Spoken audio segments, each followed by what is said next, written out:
Donc je m'appelle Elio Adjar, j'ai 23 ans, je suis vidéaste et étudiant en sciences politiques à l'ULB. Puis voilà, donc j'ai commencé à travailler il y a un peu moins d'un an sur un projet de vidéo de vulgarisation politique pour les élections qui viennent d'avoir lieu. Et puis là on en sort tout juste et je suis assez content des retours que j'ai eus et ça me donne envie de continuer à faire encore plein de choses. Tu es vidéaste, t'as appris seul ou t'as suivi des cours, t'as une formation particulière? Non, j'ai commencé à faire de la vidéo quand j'étais vraiment très jeune. Sur Movie Maker, sur mon premier ordi quand j'avais 8 ans, et puis après très vite sur les jeux vidéo aussi beaucoup, à faire des gameplays, à les publier sur YouTube et tout. Mais d'ailleurs, j'ai laissé ma première vidéo, la toute première vidéo que j'ai mise sur YouTube de jeux vidéo sur ma chaîne YouTube actuelle parce que je trouvais que c'était marrant de montrer un peu d'où je venais aussi. Bon après j'ai mis en non répertorié les 40 autres par souci de clarté.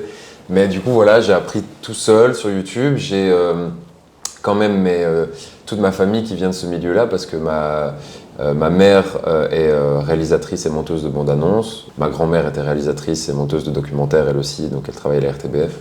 Donc en fait, quand j'avais 5 ans, j'étais dans les salles de montage de la RTBF à faire du dessin, mais c'est pas ça qui m'a formé, mais je pense que j'ai toujours eu un regard aussi familial qui était très bienveillant et très compréhensif sur ma volonté de faire ça, quoi. Est-ce que tu sais un peu nous présenter aussi ton équipe? Alors bien sûr, donc à la toute base, je commence ce projet seul et je vais voir ma promotrice de mémoire qui s'appelle Émilie Vanaud, qui est professeure à Sciences Po ULB, en lui disant que j'avais envie de faire ce projet, parce qu'à la base ce projet est un stage, mais on y reviendra j'imagine à un moment. Et du coup, je vais la voir elle, et elle me dit ok, on peut te prendre en stage, mais t'es tout seul, et de base j'avais pas de budget du tout, donc après on a été chercher un budget ensemble.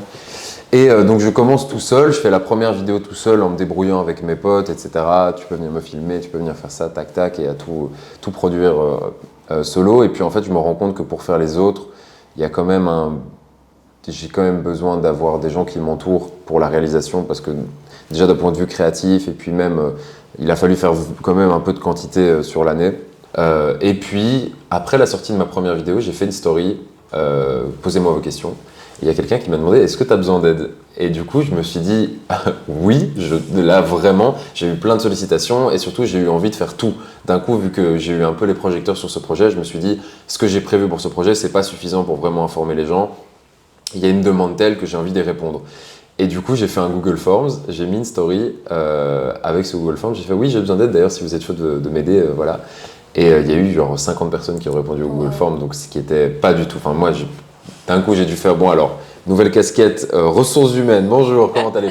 Enfin, j'ai dû commencer à trier les gens et tout, c'était un moment très particulier parce que tu as envie de travailler avec tout le monde, tu as envie d'au moins inviter tout le monde à boire un verre pour les remercier de leur engouement, enfin, de leur intérêt pour le projet, mais dans ce moment-là, vraiment, chaque journée comptait. Donc, j'ai contacté une fille qui s'appelle Jeanne Cassiers, et qui m'a dit qu'elle était hyper intéressée de m'accompagner là-dedans. Donc elle a vraiment endossé la casquette de productrice. C'est elle qui a contacté tous les partis, c'est elle qui a organisé tous les rendez-vous, c'est elle qui a dit à telle personne d'être là tel jour, etc. Enfin vraiment, elle a été d'une aide indispensable et c'est vraiment grâce à elle que le projet a eu toutes les fondations pour continuer d'avancer. Et une deuxième personne qui est vraiment avec moi tous les jours sur le projet, qui s'appelle Nour Verkindere, qui est étudiante en sciences politiques aussi. Et elle venait de finir son mandat de ça, et donc elle a rejoint mon projet directement, et elle m'a aidé à écrire toutes les interviews de présidents de parti. Elle m'a aidé à vraiment donner un fond en fait, au contenu que je faisais, où moi j'étais très très concentré sur le fait de donner une forme, pas en oublier le fond, mais à le mettre au second plan, parce qu'au final l'important j'estimais que c'était qu'il y ait beaucoup de gens qui voient le contenu, et que finalement, vu le peu de temps que j'avais dans les contenus, le fond était, voilà. Même si c'est très compliqué du coup de aussi condenser des sujets très complexes. Donc elle m'a aidé beaucoup pour le fond, et aujourd'hui c'est vraiment ma co-réalisatrice. Toutes les idées, on les pense ensemble, on fait des brainstorming ensemble, on écrit ensemble. Et ce qui m'a surpris, c'est qu'elle est venue pour le montage, elle était à côté de moi tout le temps, donc ça a été vraiment super, parce que j'étais en fin de marathon, ça devenait assez dur psychologiquement d'être tous les jours devant son ordi, 10 à 12 heures par jour, pas voir ses potes et tout. Et elle était là tout le temps avec moi. Enfin bref, en fait, je pourrais pas essayer de te faire une liste exhaustive de tous les gens qui, de près ou de loin, ont participé au projet, mais il y en a eu quand même pas mal. Et c'est vraiment, ça a été le premier gros cadeau et le premier vraiment le truc qui m'a le plus nourri, c'était de voir qu'au-delà des gens qui croyaient en le projet de manière extérieure, en disant « Ah ouais, c'est cool », il y avait des gens qui avaient envie en fait, de donner du temps pour ce projet et qui n'étaient pas juste des amis qui faisaient ça pour me faire plaisir, c'était vraiment parce qu'ils pensaient que le projet était utile. Et donc ça, j'étais hyper fier à ce moment-là et ça m'a vraiment, j'en suis encore d'ailleurs super fier. Plus ou moins, tu estimerais combien d'heures de travail pour ce que tu as... Pour tout ce que tu as fait, ouais. Wow. T'en es à combien, tu vois, parce que ça représente quoi ce travail pour toi? Ça représente quoi ce travail pour moi? Bah écoute... En termes d'énergie, de don de toi, d'heures, de... Bah, depuis 2 mois, depuis le 5 avril en tout cas, bah, après pour avant c'est autre chose, mais parce que je bossais déjà quasi à temps plein dessus, mais avec une intensité différente. Depuis 2 mois, ça représente, comme je te disais, entre 10 et 12 heures par jour, tous les jours. Parfois plus, parfois moins. J'ai pris 2 jours off depuis le 5 avril. Donc ouais, depuis 2 mois, c'est vraiment intense. Je compte pas, hein, vraiment. Okay, ouais. Et c'est bien, c'est bon signe de pas compter. Enfin, c'est pas bon signe de pas prendre de pause, mais c'est bon signe de pas compter et d'être vraiment plongé dedans et de pas se dire bon, là aujourd'hui j'ai fait 6 heures, c'est bon, ça suffit. Non, enfin, là aujourd'hui j'ai envie de faire ça, j'ai envie de le faire, je le fais. C'est hyper compliqué, mais c'est beaucoup de travail, mais beaucoup de kiff. Trop bien. Maintenant, c'est fini, entre guillemets, parce que on verra ce qui se passe après. Mais les élections sont passées, en tout cas, et donc ton objectif qui était d'informer par rapport aux élections et d'éclairer les jeunes ou les moins jeunes, après, en fonction de ceux qui tombaient sur tes vidéos. Comment est-ce que tu arrives à analyser l'impact que tu as eu, en dehors des chiffres qui ont l'air d'être vraiment un énorme succès quand on regarde les chiffres sous tes vidéos YouTube et quand on voit comment ton compte a été repartagé. Comment toi tu analyses l'impact de ce que tu as eu? C'est trop tôt. Ouais. Pour le moment, en fait, plusieurs éléments. Donc tu disais, pour le moment, cette phase-là est finie. Je pensais aussi qu'après les élections, après le 9 juin, j'allais faire au moins une pause et puis parce qu'il y a plein d'actualités politiques encore maintenant, et commencer à faire des vidéos pour expliquer ce que c'est que les coalitions, expliquer comment on forme un gouvernement et tout, mais que j'allais prendre mon temps. Le lendemain des élections, en fait, je me suis dit non, enfin genre, j'ai vu les résultats, j'ai vu que beaucoup de gens étaient choqués par les résultats, j'ai vu ce qui s'est passé en France, en Europe, en fait, de manière générale, et j'ai eu énormément de questions de comment ça marche. J'ai vu aussi énormément de désinformation passer, parce que des trucs qui ne prenaient pas en compte la réalité politique de la Belgique. Et du coup, donc c'est pas fini, j'ai envie de... Enfin, là, on est occupé de travailler sur quelque chose pour faire un peu un grand format explicatif qui reprend un peu tout. Et pour ce qui est de l'impact, ben là, on est mercredi. Ouais, mercredi 12 juin. On est le 12 juin, c'était il y a 3 jours. J'ai envie de mesurer cet impact, j'aimerais bien un peu essayer de voir en tout cas, pas l'impact sur la jeunesse de manière générale, parce que ça c'est impossible à mesurer, mais en tout cas l'impact sur le public, sur les gens qui ont regardé les vidéos, voir si ça les a, ils s'intéressaient déjà à la politique avant, si ça a été un outil d'information comme les autres, ou alors si ça a été ça qui les a un peu mis en premier contact avec la politique. J'ai reçu des messages. Beaucoup. T'as reçu beaucoup de messages. Et ouais, j'ai reçu énormément de messages et c'est ça qui m'a le plus impressionné. C'est aussi ça qui m'a permis de tenir sur les dimanches un peu trop longs en besogne. Et j'ai été vraiment impressionné de la quantité de gens qui étaient capables de prendre le temps de cliquer sur mon profil, de m'écrire un message en privé pour me remercier de les avoir informés, pour me remercier d'avoir eu cette initiative-là, etc.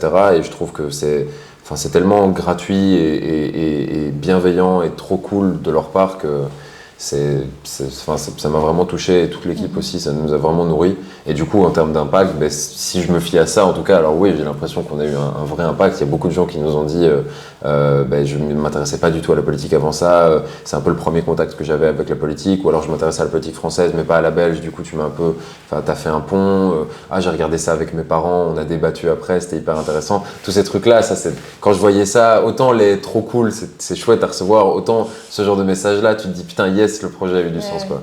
Mais après, sur une vue d'ensemble, c'est compliqué à mesurer, mais j'aimerais bien un peu, dès que les statistiques d'abstention par tranche d'âge seront sorties, si elles sortent, ça sera très intéressant à voir, pour voir si toutes les initiatives, parce que je suis pas le seul à avoir fait ces initiatives-là, voir si ces initiatives au pluriel ont eu un impact sur l'engagement politique de la jeunesse. C'est une très bonne question. Et tu t'attendais à un tel succès parce que tu as quand même eu un énorme succès. Enfin, tu n'étais pas connu du paysage des réseaux sociaux, donc tu as eu un énorme succès. Tu t'attendais pas du tout à ça? J'ai travaillé pour que les vidéos deviennent virales, dans le sens où ça fait quand même 4-5 ans que je fais des vidéos pour les réseaux sociaux. Juste avant TikTok, on s'était déjà mis à faire des vidéos verticales avec Pete, c'est un rappeur avec lequel je bossais.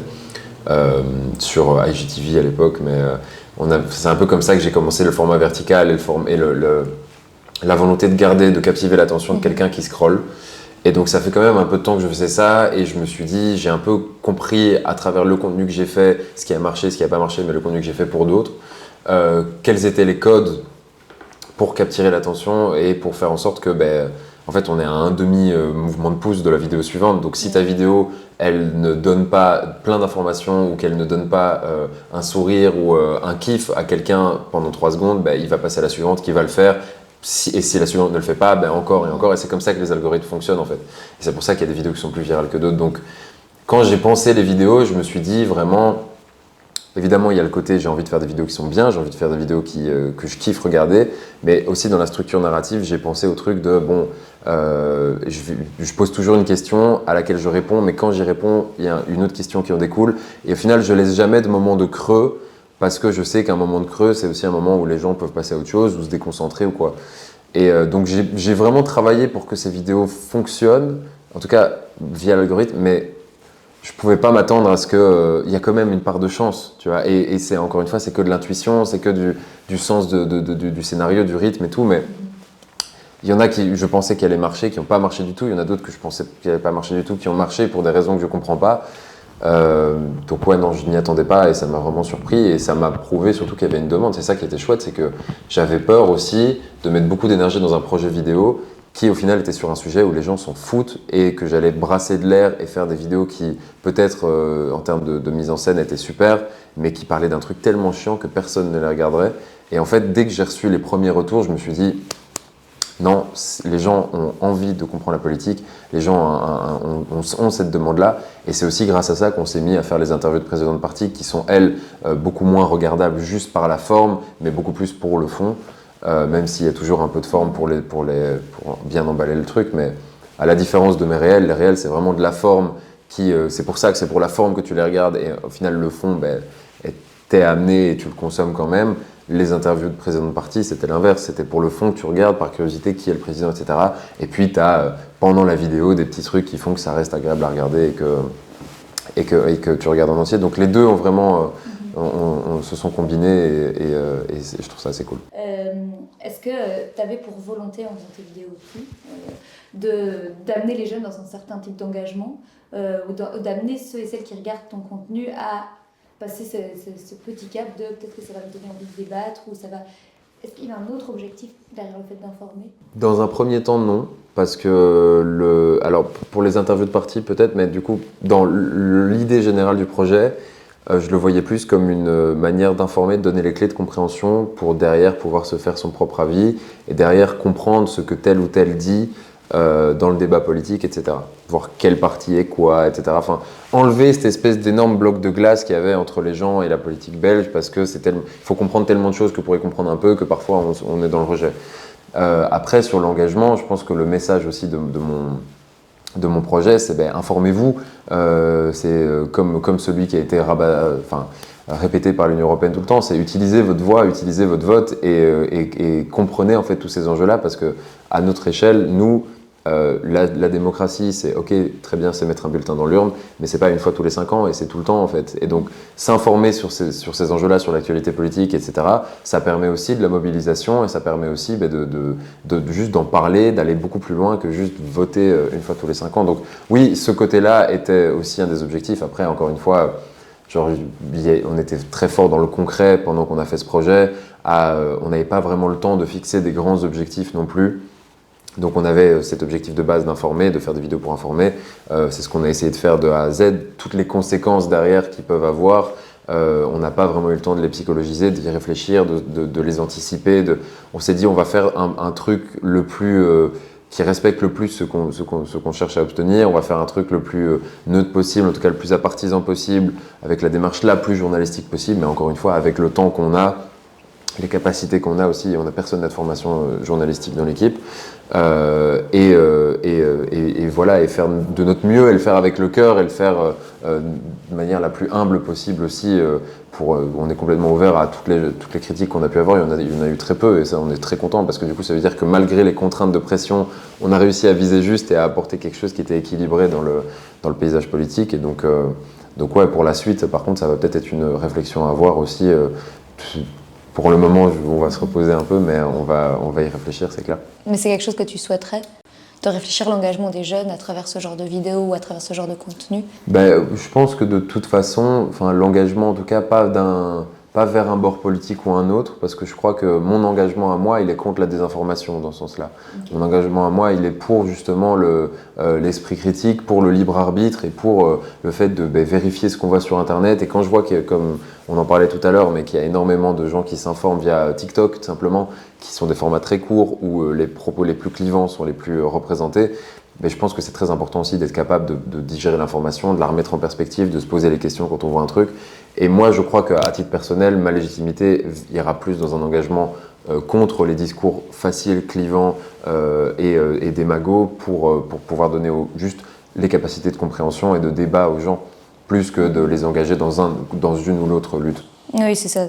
Ce que tu dis, quoi, que ton contenu n'est pas un contenu de type engagé, donc de garder une sorte de neutralité. Pour parler au plus de gens possible, en fait. Ouais. Pour éviter pour aller un peu à l'inverse de la polarisation de la société qu'on voit pour le moment, qu'on a vu dans les urnes ce week-end un peu partout. Et je pense qu'il y a plein de gens qui ont un engagement que je respecte, que j'admire, qui ont des valeurs dans lesquelles je me retrouve à mort. Mais je pense que mon rôle à moi, il est plutôt de justement m'engager pour l'information, pour l'esprit critique et pour l'objectivité, quoi. Ok. Parce qu'il y a cette montée des extrêmes qui est là, et donc c'est vraiment cette grande question de la neutralité, de dire comment rester neutre, que ce soit toi qui informe par rapport à ça, que ce soit peut-être des professeurs qui doivent, au retour des élections, devoir expliquer aux jeunes tout ça. C'est comment mettre en balance cette neutralité tout en informant sur la montée des extrêmes et sur les dangers que ça peut avoir. C'est une bonne question parce qu'on ne sait pas encore vraiment... évidemment, on a tous un peu notre avis dans l'équipe sur la question, mais on ne s'est pas encore posé de question sur comment est-ce qu'on en fait du contenu. Parce que jusqu'à présent, comme je te disais, on était dans un rush où on a fait les vidéos qu'on voulait faire en ayant le temps qu'on a eu, et du coup, pour le moment, on va encore rester dans une démarche, je pense, d'information très basique sur comment ça fonctionne, quel est l'impact de ces trucs-là. Écoute, je pense que c'est très compliqué d'arriver à mettre en garde contre quelque chose qui convainc les gens.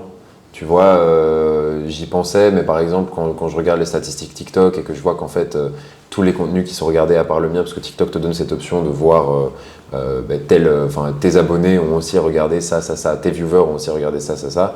Et en fait, sont représentés là-dedans une énorme proportion d'extrême droite française et aussi des partis comme LFI, etc., qui font beaucoup de réels très clivants et très percutants, très punchy. En tout cas, c'est les partis qui utilisent le plus les réseaux. Et du coup, j'y pensais, j'en parlais hier soir, mais il y a ce truc pour prévenir les gens contre ce genre de discours facile de Jordan Bardella, typiquement sur TikTok. En fait, critiquer ouvertement Jordan Bardella sur TikTok ou alors mettre en danger contre Jordan Bardella sur TikTok, ça fait en sorte que ton contenu à toi ne sera pas vu par les personnes qui consomment le contenu de Jordan Bardella. Et du coup, je pense qu'il y a plein de médias, plein de contenus qui sont très bien dans ce rôle-là, plus que de mise en garde, d'engagement contre la montée des extrêmes. Mais je pense qu'il faut aussi juste des sources d'informations plus balancées qui peuvent aussi, juste, comme je disais, donner des informations sur qu'est-ce qui est une fausse information, comment il faut pas faire confiance juste à un TikTok ou à ce qu'un politique va te dire sur TikTok, parce que ça vaut pour l'extrême droite, mais ça vaut pour tous les politiques, qu'ils soient modérés, extrêmes, tout ce que tu veux. Et donc, je pense que si tu prends trop le pli de critiquer l'un ou l'autre, qui sont les contenus les plus consommés, tu ne vas plus être consommé par les gens qui regardent ça. Donc, après, on verra évidemment comment j'évolue dans mon contenu. Là, c'est ce que je pense que maintenant, à chaud, en ayant regardé ces statistiques-là et en étant, comme tout le monde, un peu sur le cul des résultats des élections et de la situation politique en France aujourd'hui. Mais oui, donc... C'est une très bonne question et c'est toute une réflexion qu'on aura quand on poursuivra l'aventure selon comment on la poursuit. Évidemment. Et est-ce que par rapport en France, vu que tu en parles, est-ce que c'est quelque chose que tu aimerais aussi faire, aborder ce qui se passe en France? De base, j'avais vraiment envie de faire des petites vidéos qui expliquaient comment fonctionnait le système belge. Et puis j'ai mille une idées qui parlent de tout, mais il faut aussi que je mette des balises et que je me dise ok, en fait tu peux pas tout faire. J'ai envie de... Tu vois, quand tu vois des médias comme par exemple Hugo Décrypte ou Gaspard G, c'est les deux que je t'ai cités tout à l'heure, ben, ceux-là, encore une fois, ben, Hugo Décrypte, typiquement, lui, c'est vraiment un vrai média, mais ça veut dire qu'il traite l'information tous les jours, tout le temps, et que ben, il a une équipe de 25-30 personnes avec lui, tu vois. Avoir ce genre d'ambition, c'est très bien, mais encore une fois, il faut que je fasse avec ce que j'ai et que je ne me disperse pas non plus dans toutes mes envies et dans toutes les idées que je peux avoir et que je fasse un peu le tri et que je ne perde pas les gens non plus. Donc tout est possible en vrai. Donc tu as interviewé les présidents de partis francophones. Il y a le cordon sanitaire médiatique en Belgique pour les partis, pour la francophonie et Bruxelles. Est-ce que tu aurais été capable, toi, de dépasser ce cordon? À quel point il te semble important ou pas, quoi? Alors, je pense qu'il est hyper important et que c'est une des raisons, en tout cas il y a des études qui montrent que c'est une des raisons pour laquelle il y a peu d'extrême droite, peu de partis avec des valeurs vraiment antidémocratiques, comme le Vlaams Belang par exemple en Flandre, en Wallonie et en Belgique francophone. Donc je suis très content qu'il y ait ce cordon sanitaire médiatique qui ne m'est pas obligé à parler avec ce genre de parti-là. Est-ce que j'aurais pu? Alors, la réalité, et c'est ce que je pense qui va ressortir le plus de cette interview, c'est qu'on a fait les interviews des présidents de parti, elles sont venues, donc je sors mes 2 premières vidéos, j'ai vraiment le gros engouement autour de ce projet qui vient très vite, sur l'espace de 2 semaines, je gagne 10 000 abonnés sur Instagram, 40 000 sur TikTok, donc ça va vraiment, vraiment très vite. Jeanne rejoint le projet et je me dis, ok, maintenant je vais faire faisons des interviews, tu vois, mais l'idée vient comme ça. On fait une réunion avec Nour et Jeanne et on pond le projet, enfin le concept sans langue de bois, 30 secondes, plusieurs thématiques choisies par les gens. Enfin tout ça, on le sort en 2 heures de réunion et en fait on n'a pas le temps de le remettre en perspective. On se dit juste, voilà, on le fait comme ça, c'est un bon format, c'est équilibré. Et ça avec pour avantage surtout de, comme je te le disais, j'ai pas de formation journalistique. Moi j'étais encore occupé dans les montages de mes autres vidéos. On avait peu de temps pour préparer les interviews, on avait un président par jour. En fait, entre le moment où on a imaginé le concept et le moment où on avait la première interview, il y a eu 3 jours. Le moment où j'ai eu l'idée de faire des interviews de parti, où j'ai pris les premiers contacts, il y a eu 7 jours entre ça et la première interview. Et puis après, on les a enchaînés à quasi 1 jour d'intervalle pour chacun. Okay. Donc on n'a pas eu le temps de vraiment préparer plus que ça. C'est pour ça qu'on était content d'avoir des thématiques déterminées par l'audience. Qui nous permettait de préparer juste, de connaître la position de ces partis sur ces thématiques, les prises de position précédentes du président, de la présidente sur ces thématiques-là. Et comme ça, je pourrais, moi, pouvoir préparer mes relances. Parce que c'est ça, quand tu prépares une interview avec ce genre de personnes-là, il faut savoir ce qu'ils vont dire. S'ils disent des chiffres, s'ils disent des trucs qui ne sont pas vrais, tu dois pouvoir revenir, les corriger, etc. Donc, c'était déjà beaucoup de temps de préparation sur très peu de temps de disponible. Et quand tu parles avec quelqu'un qui a des idées d'extrême droite, ils vont vraiment souvent se baser sur des chiffres faux, sur des idées reçues, sur des arguments fallacieux, que toi, en tant que journaliste, tu dois être capable de pouvoir démonter sur le fait. Tu ne peux pas lui laisser gagner un échange, parce que sinon, quand tu as une discussion et que quelqu'un a l'air d'avoir raison plus que l'autre, tu as l'impression, c'est un biais du cerveau, mais cette personne-là a raison, l'autre personne a tort, point. Et donc c'est pour ça, j'aurais pu faire des interviews avec eux, en fait le cordon sanitaire ne me l'interdit pas, le cordon sanitaire m'aurait interdit de le faire sans faire de fact-checking derrière. Mais de manière générale, le cordon sanitaire, il y a un peu une règle officieuse qui dit qu'on ne leur parle juste pas. Donc je suis très content qu'il existe. Après, sur le débat de est-ce qu'il faut parler avec l'extrême droite ou pas, ça c'est encore une autre question, parce qu'il y en a qui disent que justement, il faut leur parler pour pouvoir mieux combattre, les arguments, etc. Moi, je suis très content qu'il y ait un cordon sanitaire, parce que quand on le fait pas, on voit ce que ça fait en Belgique francophone, il y en a très peu d'extrême droite.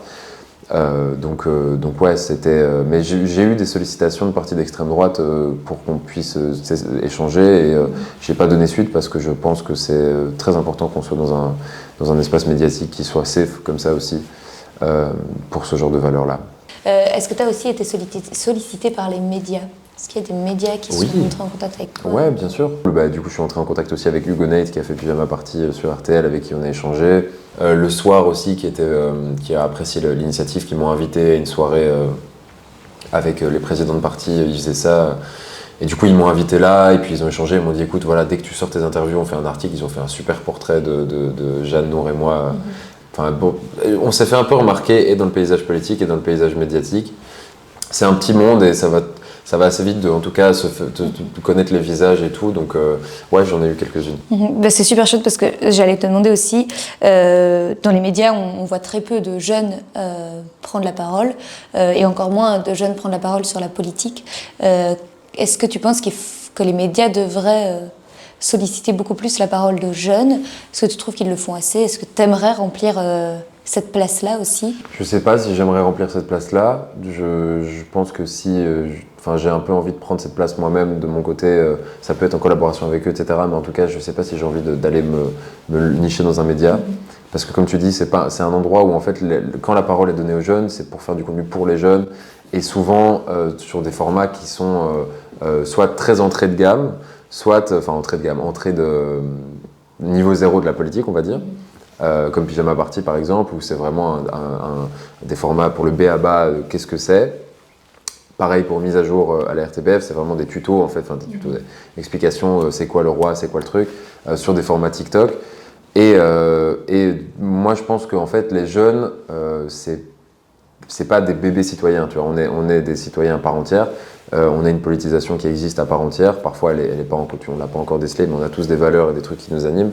Et du coup, l'enjeu, c'est pas tellement de nous prendre pour des enfants et de du coup faire du contenu qui ne parle pas de politique. L'enjeu, je trouve que c'est de parler de politique avec des codes qui sont différents. C'est ce que j'ai essayé de faire moi avec mes vidéos, c'est d'arriver à utiliser moi mes modes de consommation de contenu. Je consomme énormément de contenu sur Instagram, énormément de contenu sur YouTube. En fait, j'ai envie d'utiliser ces codes-là pour parler d'un sujet qui me tient à cœur à d'autres gens qui ont les mêmes codes. Et d'ailleurs, c'est principalement ces gens-là que j'ai touchés. Hein. Les personnes, les statistiques, c'est quand même de 18 à 34 ans, quoi. Donc voilà, après, je pense que les initiatives qui ont été faites par les médias traditionnels sont très bien parce que ça reste super utile et les chiffres ont montré aussi que ça fonctionnait bien. Quand tu vois la mise à jour sur RTBF, par exemple, il y a quand même quelques vidéos qui ont vraiment bien pris. Mais je pense aussi qu'il y a qu'il faut vraiment pas sacrifier le fond pour la forme dans ce genre de sujet, dans ce genre de médias-là. Maintenant, sur comment le faire, ça, je pense qu'il faut vraiment donner les clés de la voiture aux jeunes et les laisser conduire et pas trop leur dire comment ils doivent le faire parce que sinon, ça va se sentir. En fait, dans ma toute première vidéo, j'avais fait une pique comme ça qui disait le contenu politique, les contenus vidéo politiques en Belgique qui ne me correspondent pas, c'est soit des trucs chiants qu'on regardait la veille d'un examen en secondaire, soit des trucs faits par des vieux qui nous prennent pour des préados. Et il y avait un peu de ça. Maintenant, ça a changé parce que du coup, c'était avant les élections et j'ai fait la vidéo il y a un an. C'était pas une pique pour personne, d'accord. Mais en tout cas, il y a un an, il n'existait pas de contenu politique qui était adapté. Donc ouais. Mais quand je parlais de solliciter la jeunesse, c'est vraiment pour contrer ça aussi, parce que quand on sollicite la jeunesse dans les médias, c'est pour dire « regardez, la jeunesse parle » ou « regardez, parler à la jeunesse ». Et c'est un truc un peu moins valorisant de juste « tiens, c'est une personne jeune, mais c'est pas grave, elle va parler avec nous et on n'est pas obligé de l'infantiliser ou on n'est pas obligé de mettre en avant notre côté jeunesse ». C'était vraiment dans cette réflexion-là aussi que je te demandais si tu avais eu des sollicitations ou si tu souhaitais prendre une place. Ouais, je crois qu'il y a, en tout cas, alors dans ce sens-là, il y a plus ce côté de ils ont vu que mon format et que ma manière de m'exprimer, mes codes parlaient en tout cas aux jeunes. Donc c'est sûr qu'il y a une volonté de faire des trucs, en ce sens. Et ça, je salue à mort parce que, comme je le disais, c'est aux jeunes de faire des contenus pour les jeunes. Et comme tu le disais aussi, la jeunesse, c'est pas un groupe homogène. Je pense que dans vos visites de classe, si vous parlez politique avec des classes, vous allez voir qu'il y a tout et n'importe quoi comme opinion et que c'est pas tous les jeunes qui sont de gauche ou tous les jeunes qui sont de droite. Enfin, il y a vraiment de tout et il y a une diversité d'opinions qui est hyper représentée chez les jeunes aussi. Donc voilà, c'est important de pouvoir leur permettre d'affiner leurs opinions aussi sans rentrer dans un simplisme de c'est des jeunes, c'est des bébés citoyens, on va leur apprendre comment ça marche, mais il ne faut pas encore qu'ils aient trop leur mot à dire. Je vais clôturer en te posant notre fameuse question. Donc on a commencé notre dossier Parésia avec cette question, cette idée de la marée. Est-ce que la marée sera noire ou pas? On est au lendemain des élections. Qu'est-ce que tu penses de la marée? Les résultats étaient moins pires que ce qu'on espérait, en tout cas pour la montée de l'extrême droite en Flandre.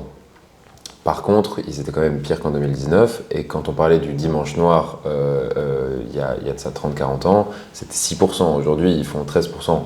Donc ouais, la marée était quand même noire, ouais. Tu confirmes cette triste... Ce constat. Ce triste constat. Ouais. Très bien. Ben, merci beaucoup d'avoir répondu à nos questions et d'avoir été aussi gourmand dans les réponses et dans ce que tu nous donnais. C'est comme je te dis, j'avais un peu la frustration de ne pas avoir eu de temps de parole du tout à travers mon projet. Parce que je déteste faire des stories comme ça et raconter ma vie. Et que dans les vidéos, en 1 minute 30, tu peux pas dire grand chose. Hein. Et ce qui m'a vraiment, moi, s'il y a un truc que je dois retenir de tout ce projet, c'est que Internet, j'avais peur en fait de m'exposer comme ça, de montrer ma tête et tout. Et j'ai reçu une bienveillance folle, des messages, comme je disais, mais qui sont vraiment au-delà des... Enfin, il y a eu des remerciements, il y a eu des compliments et tout, mais il y a eu surtout de la bienveillance, de l'amour, de laquelle je me suis nourri de fou. Donc merci à ceux qui m'ont envoyé des messages. Et ça me fait trop plaisir. Et je suis conscient aussi que c'est un privilège parce que cette neutralité, elle m'a facilité la tâche pour ça. Que si j'avais été une femme politisée, ça aurait été tout un autre tableau. Que si j'avais été une femme pas politisée, ça aurait été un autre tableau aussi. Donc là, je suis conscient aussi que c'est une chance, mais je voulais quand même remercier les gens pour leur bienveillance et leur accueil super sur Internet. Ça me donne envie de continuer de faire plein de choses en tout cas. Bah, trop chouette. Bah, on a hâte de suivre la suite de ce que tu vas faire et la suite. Enfin, en tout cas, on t'espère plein de bonnes choses aussi. Merci beaucoup, bah, à vous aussi. On aime beaucoup ton travail. Merci.